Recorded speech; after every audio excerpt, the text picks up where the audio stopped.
فكرت يوما ما إن الكمبيوتر ممكن يكون بتنفيذ العمليات اللي بيقوم بيها عقل الإنسان البشري، أو ممكن يساعده في حاجات غير مساعدة. ده اللي احنا بنسميه الذكاء الاصطناعي. ظهر العلماء لأول مرة عام 1956 في حاجة اسمها مؤتمر دراتموس اللي هو بتاع الذكاء الاصطناعي.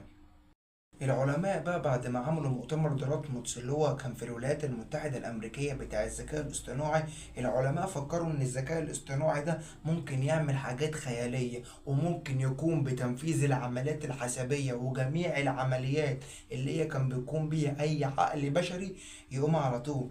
ولكن كان على عكس التوقعات، هو كان قائم في وقت أبطأ بكثير. من هي أول دولة رسميا بقى اهتمت بمجال الذكاء الاصطناعي؟ هل هي الولايات المتحدة الأمريكية؟ أيوه، الولايات المتحدة الأمريكية. عارف ليه؟ أقول لك ليه. لأن الولايات المتحدة الأمريكية استخدمته مجال الذكاء الاصطناعي في تأمينات الدفاعية والتأمينات العسكرية داخل البلاد وخارج البلاد. عارف بقى مين كان منافس الولايات المتحدة الأمريكية في هذا المجال؟ دول أوروبا ودول اليابان. بس مين المنافس الأقوى؟ دولة الصين.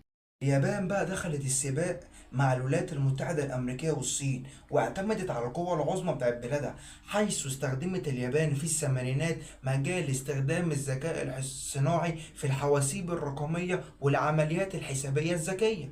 النهضة الحقيقية بتاعت الذكاء الاصطناعي بدأت عام 2012، كانت اسمها القوة الحقيقية لاكتشاف الذكاء الاصطناعي أو تعلم العميق بتاع الذكاء الاصطناعي اللي هي ديب ليرنينج. وأصبحت دلوقتي الذكاء الاصطناعي موجود في مختلف العلوم زي علم الطب، علم الصناعة، علم السيارات.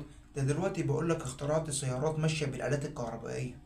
ايه بقى هي مميزات الذكاء الاصطناعي؟ الذكاء الاصطناعي فائق جدا في السرعة بتاعته، ممكن يقوم بتنفيذ العمليات الضخمة لجميع الشركات، ده ممكن يستحمل ميزانية بنوك. انت تعرف ان الذكاء الاصطناعي اصلا دلوقتي احنا بقينا بنستخدمه في الوزارات الخارجية بتاعت دولتك او بتاعت اي دولة اجنبية اخرى، بينجز العمليات. بس ممكن من عيوبه الخطيرة جدا ان هو يؤدي الى احالة العملاء الى مستوى البطالة، لان الذكاء الاصطناعي بيكون ويعمل كل حاجة يقدر عليها الإنسان أو ما يقدرش عليها الإنسان.